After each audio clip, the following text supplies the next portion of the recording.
What's up, investors? It's the Russian Dude. Welcome to another episode of Thank God It's Monday podcast. Today we have a new guest, Wes O'Donnell, from the very same name on YouTube, same channel name basically. So first of all, thank you so much, Wes, for accepting the invitation to be our guest on the podcast. We are glad to have you here. Yeah, thank you so much for having me. I am super excited. I'm assuming many of the viewers probably have never heard about your channel, or some very few of them they did.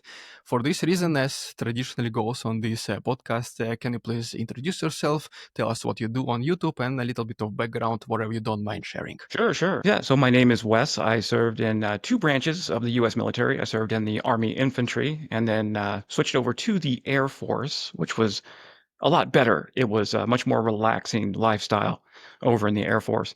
I've been a journalist since about 2015, reading mostly.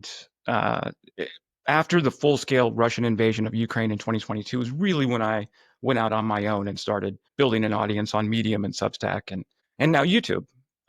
So really enjoy what I do. Welcome to YouTube. We're glad to have you here. We're always glad to hear voices that defend Ukraine here on YouTube, that speak against the aggression, against the invasion. Every single one of us, I guess, at this point, since both of us are doing the same, are more than welcome here, and I'm assuming our viewers can agree with this one. You did mention that, yes, you are in the Army, then in the Air Force, a total of combined 10 years, as your bio on YouTube says. So what was this kind of experience? Were there any military deployments, or it was just in the office, military training facilities, if you don't mind sharing this as well? Sure. Yeah, I mean, so the Army Infantry, I was with the 101st Airborne Division, and that was definitely a lot of deployments to the Middle East, the Kuwait-Iraq border, guarding Patriot missiles, and doing all the high-speed, low-drag, steely-eyed killer stuff that the 101st Airborne Division is famous for. But I noticed that a lot of the older soldiers who were in the infantry, the ones who were 30, 35 years, I say older because at the time I was like, 18 years old, their bodies were just broken down. And that lifestyle is very difficult on the body, constantly jumping out of airplanes, rappelling out of helicopters. And so I said, after 9/11, I want to stay in the military. America was very righteous in its wanting to go and get vengeance for the September 11th terrorist attacks. So, of course, I was already in the military at the time and I was ready to go. But I switched over to the Air Force, where I worked on the AWACS, the E-3 Sentry AWACS jet, work on the radar system of that aircraft. And you can see one right over my shoulder here. That they gave me when I finally left the Air Force. So, yeah, fantastic time in there. Oh, with the Air Force, we did go down to Ecuador for counter drug operations. So that was a fun experience too. So were you actually involved in some military confrontation, or you're, I don't know, maybe just a co-pilot or a support crew in the plane? I've never been in the Air Force, unfortunately. I don't have the terms to use. So were you involved, or just like some kind of a supporting role in general? Sure, that's a good question. We were maintainers, so our job was to make sure the radar system, the big rotodome on the top of the Sentry, continued to function. So for us, it was staying on the ground, making sure that it works, and then they would fly and go do the missions and come back down and say, "Hey, we broke it. Can you fix it?" And then we'd have to go and fix it again. So, more of like an electronics technician than anything else. How frequently these things were breaking? Because this looks like an extremely precise and extremely complicated piece of technology, which I'm assuming requires lots of maintenance. Not only is it extremely complicated, but it's from 1971. It's like the technology is so old. Everybody thinks the U.S. Air Force is so high tech and high speed with F-35 stealth fighters. But I mean, and it is high tech, but that E-3 Sentry AWACS is ancient, and they're in the process right now of finally phasing them out and hopefully replacing them pretty soon. But yeah, so it was very complicated and it was very old, and things just broke all the time. If it's from the 70s, that's like what, like 50 plus years technology already at this point, and still looks extremely futuristic. Every time we might see some, I don't know, movies about US Air Force or anything, whenever they show it, it's like I'm I see those things and I'm like, that's the top of the technology. This thing must do absolute wonders. And now you're saying this is like 50-year-old. I can only imagine what will be the replacement, what kind of absolutely, I think, alien technology at that point will be. Do you think you can have any, how it's called? Do you have any idea what can be the replacement for this thing? Yeah, well, so this is kind of a sensitive topic because I don't want to go too in depth, but the U.S. Air Force wants to fly a very particular jet that Australia flies called the E-7 Wedgetail, and for whatever reason, the Department of Defense just recently, just a couple weeks ago, said we're not going to buy that jet, and we're not gonna have any more radar planes for a while, and we're gonna rely on space-based, satellite-based assets to do our intelligence and our surveillance. So, Okay. yeah. Oh, yeah, okay, that's fair enough. Not gonna interrogate you more on this, because yeah, I can see it. It does look like I'm a KGB officer trying to interrogate an American Air Force pilot Oh, for it's the all public. information. But yeah, Show. it just sounds like it, at least to me.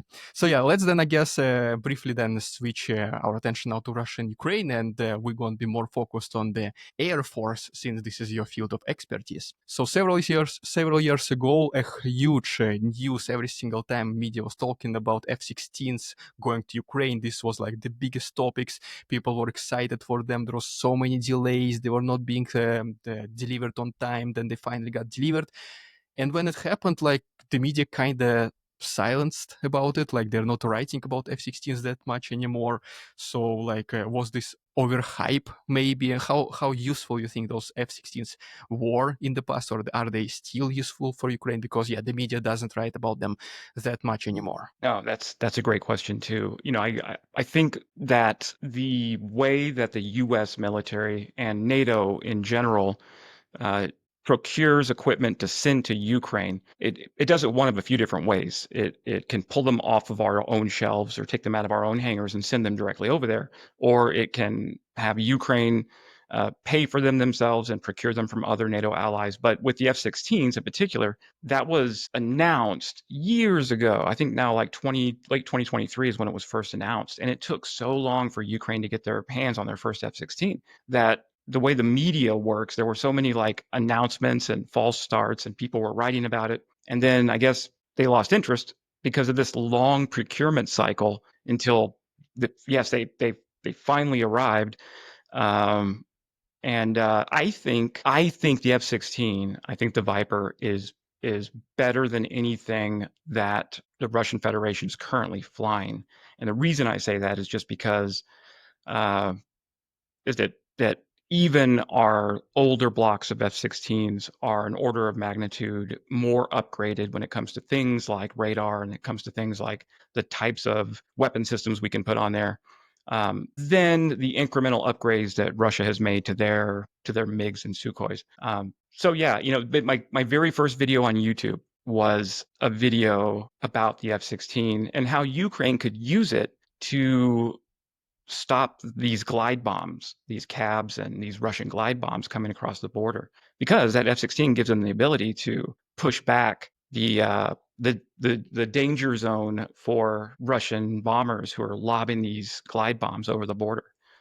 That was my first big hit on YouTube, and that's when I'm like, you know what? Maybe there's something to this video stuff. I saw that video. It was like 360,000 views when you used to get like maybe 1,000 or two, and then you Right. switched. You made a hard turn on making videos about Russia and Ukraine. I saw that moment, and like I can only imagine how great it felt for you, knowing that, wow, this is like, can I make videos finally on YouTube and people are listening? So yeah, great That's feeling, a great right? feeling. That's great feeling. Absolutely.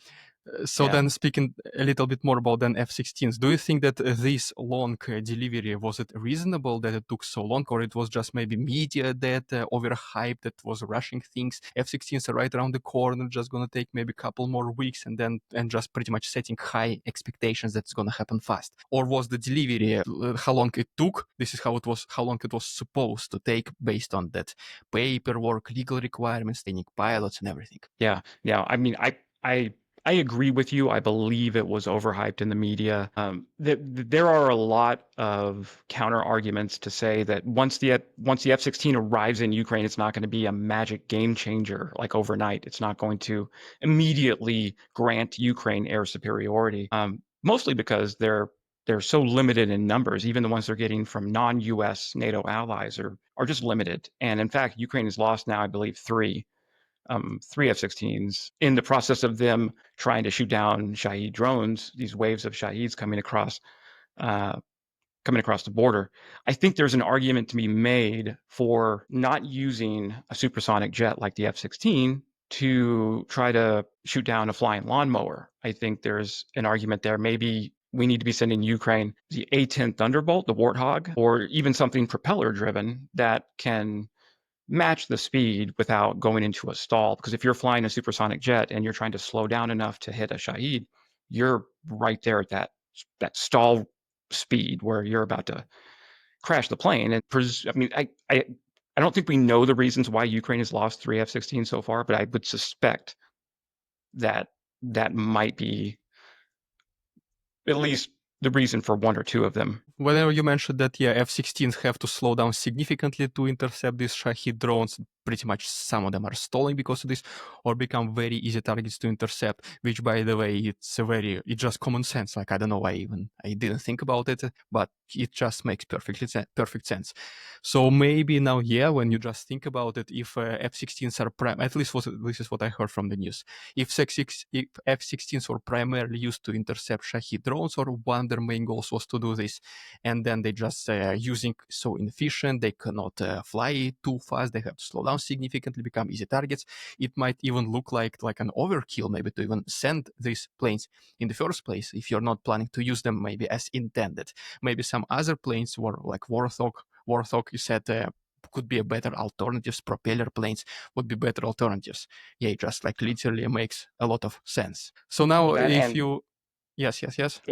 sorry, Artem. No, I was just going to say that, and the U.S. military is about to give all of their 160 A-10 Warthogs to the boneyard. They're about to decommission them all, and to me, it's like such a waste. Why would you take 160 Warthogs and put them in the desert to rust when you can give them to Ukraine? Although Ukraine's not technically asking for them yet, but if they did, they might get them, or at least some of them. This would be absolutely, yeah, it makes perfect sense as well. Like, instead of just doing nothing, decommissioning them, not even repurposing them to be like war memorials or anything, just, yeah, give them to Ukraine. It does not necessarily need to come from Ukraine. Hey guys, can you give us this? Can you give us that? Sometimes a little initiative goes a long way. Hey guys, here's like 10 Warthogs.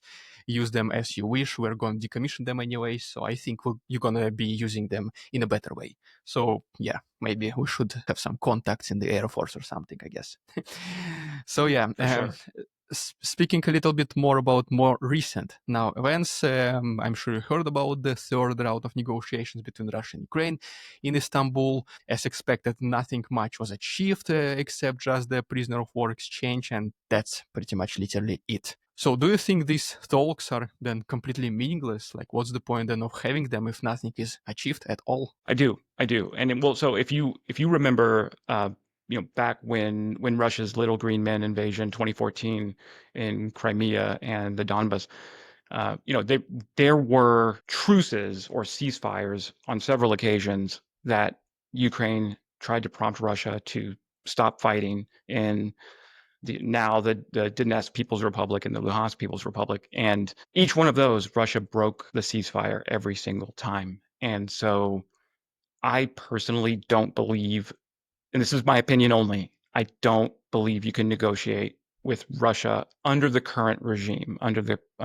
Putin regime right now, because, and this is just an individual who sees Ukraine as part of Russia. I mean, like, that is, it's a non-state. Russia doesn't even think it should be negotiating with Ukraine at all because Ukraine is part of Russia. It would be like like the U.S. negotiating with Texas. It's ours. We're just going to go take it. Why would we negotiate? So that's my opinion. I don't think they're constructive. I mean, they are constructive for things like prisoner exchanges, the return of children. Like, these things are very important. But as far as like ending hostilities, Putin only responds to force. And I think that the more we make Putin pay for every square kilometer that he takes in Ukraine, the sooner we'll get to the end of the conflict. Unfortunately, I think I can agree with you on this one that, yeah, he only responds to force. But like, yeah, a little here and there, prisoner of war exchange, hundreds of people returning back home, children returning home, at least something. I guess at least something, because yeah, you cannot just completely abandon everything and leave your people rotting in either Russian or Ukrainian jails somewhere underground in bunkers. So at least something, but yeah, like he only responds to force. That's so obvious at this point. 2014 showed us this, 22, 23, 24, 25. Yeah, like no matter what they say, it is Ukrainians who are stalling the conversations. We are more than ready to talk. Just give us all the single demand. We are asking you to give every single region in Ukraine, and then we're gonna sit at the table and talk.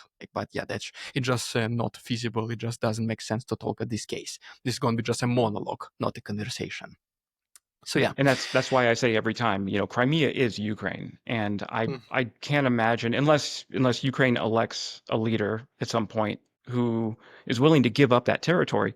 Right now, Zelensky isn't willing to give up that territory. So, As he but shouldn't. That is Ukraine, literally. You cannot just take, once again, if you spoke about Texas, Mexico cannot just take Texas and then 8 years later start a new war. And then, like, well, now the war is about, I don't know, wherever, like Florida, California, doesn't matter, just random states, I'm saying.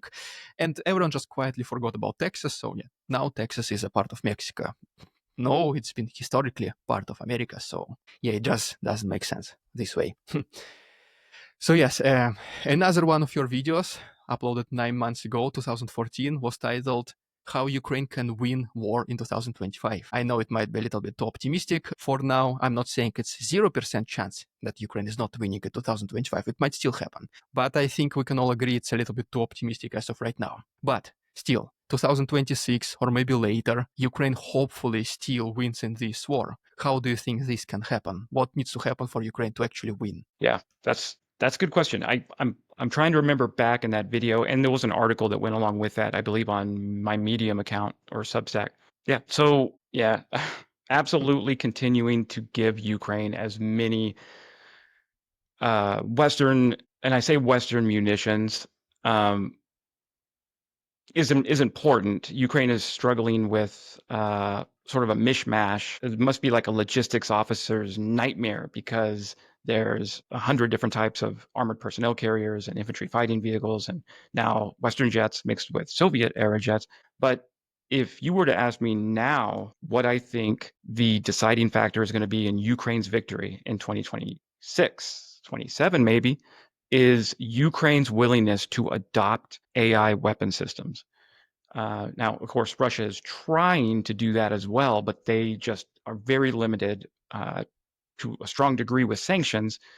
Although they did find a Shahed drone recently shot down with a very unique NVIDIA AI board in it called the Jetson Orin. But that was just a one-off. They haven't found any more of these AI boards and any more Russian Shaheds. But Ukraine, on the other hand, is using the German Vector and Twister drones. They're using Sky Sentinel. They're using Sky Fortress, which is the acoustic sensors all over the country. And all of these implement artificial intelligence to speed up the kill chain. So in the future wars between the US and anybody else, or between Ukraine and Russia, or between Israel and Iran, it's going to be who has the fastest kill chain is who's going to win that war. And AI does that. AI compresses that kill chain and makes it a lot shorter, because for humans, for us to find, fix, track, and be able to target, engage, and assess it, all of that takes a lot of time. But AI can do it in milliseconds. And so the more Ukraine adopts these AI tools in their weapon systems, and these aren't the same as large language models.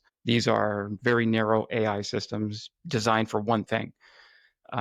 I think that's the path forward for Ukraine. Honestly, you're talking about this. I think if anyone, then yes, it is Ukraine who can actually do it, because Ukraine was like what 20 something military in the world before the invasion, and then Russia invading Ukraine, second strongest army supposedly in the world. Ukraine showing so much resistance, so much innovative modern warfare, changing literally the modern warfare. I don't think the usage of drones was that popular in any other previous conflicts. Now it is changing. Everyone is seeing that literally there's no need to be much even of confrontation, humans versus humans. Just send the drones. Like you might even get killed without even seeing your enemy in the face. And Ukraine is Right. changing, is pushing this narrative because this is the country fighting for its survival. It's not like a war dispute somewhere in the middle of open field or anything like this. If you lose, you just move another field to another empty field. No, if Ukraine loses, it loses its actual territory. People lose its friends, relatives. So it is fighting for its survival. And this is the biggest motivation to be creative, to be innovative, and to adapt new technologies which nobody dared to adapt in the past. Either they're too fragile, or they're inexperienced with this, or they were not proven to be legitimate or working. But once again, Ukraine just simply does not have a choice not to use those things, not to experiment with them. Right. They're exactly right. They're facing that existential threat. I just real quick, I just saw a post on X from the U.S. Army, and they showed a drone with a grenade strapped to it, and they said they I don't know why they're tone deaf, but they said, "Have you ever seen a drone drop a grenade?" And like literally everybody who's been watching the Ukraine war for the past, since 2022 at least, has said, well, yeah, I mean, like this is old. They're just now catching up to what Ukraine has been doing successfully for over 3 years now. And they literally So did with Chinese drones, modified with like spare parts from toasters, or like literal just like a handmade mechanism to release these landmines or grenades or bombs or whatever. So yeah, like once again, that is the biggest motivation to push forward, to innovate, to keep using new things. And yeah, once again, if anyone, Ukraine is the country to use these AI weapons, let's generalize it like this, in order to help itself secure victory. I agree with this one. So then I had many speakers on this channel, even one pro-Russian guy, mostly pro-Ukrainians, and I've been also asking this question. It's not the final question of the interview, it's not that one yet. But this is also the question I found very interesting to ask different people. Once again, even pro-Ukrainians were answering not the way I expected. With all the realism, with how the situation is going right now, just being realistic, who do you think then is going to win the war? in Ukraine, No, Russian-Ukrainian between war, yes.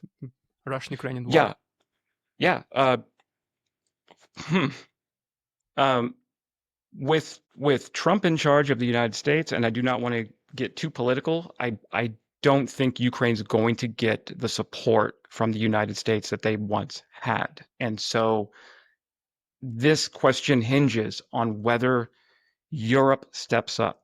And I mean Norway and Germany and all of the all of the EU, not just NATO allies, but really anybody in the EU needs to step up and support Ukraine, understanding that Ukraine is the shield blocking the rest of Europe from this Russian onslaught from Putin, who's got ambitions to start the next Tsarist regime. So that's a tough one. I'm going to tell you Ukraine's going to win because I have to believe it. I have to Yeah, believe it. I know the fate is the last thing you can take away from a person.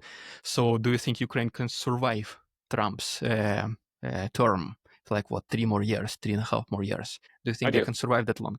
That's good. I do. Let's believe. I have high hopes for Europe stepping up to fill the gaps. And Trump is very transactional, so I think Zelensky knows how to play that to his advantage and buy whatever Trump wants him to buy or make whatever deals Trump wants to make, just to get to the point where a more friendly U.S. regime will begin sending those weapons, sort of like under Biden when it was really a lot of military aid that was heading over there. So Yeah, and we saw it. We saw it in Kharkiv and Kherson region. They took back massive chunks of land in literal weeks, if not days. So yeah, we did see a huge difference between the two regimes, if you can call it like like this in the US. yeah, And then yes, well then the traditional question of the interview of the podcast: don't overthink it. Just whatever comes to your mind. If it's only one sentence reply, that's perfect. That's the purpose of the question. The question goes as following. If you are in front of Putin, what will you tell him? Can we swear on your channel? I don't want to get you in trouble with the YouTube police. Not extreme, maybe bad No, I things, mean maybe only once. I would just tell him to get out of Ukraine. I have that. I will get that tattooed on my arm if I have to. Get the F out of Ukraine would be what I would say to Putin if I were standing face to face with him. That's it then. Perfect. That's how it goes Yeah. then. Thanks so much, Wes, for participating in this episode of Thank God It's Monday podcast. Thank you guys so much for watching, and then see you tomorrow. Thanks for having me.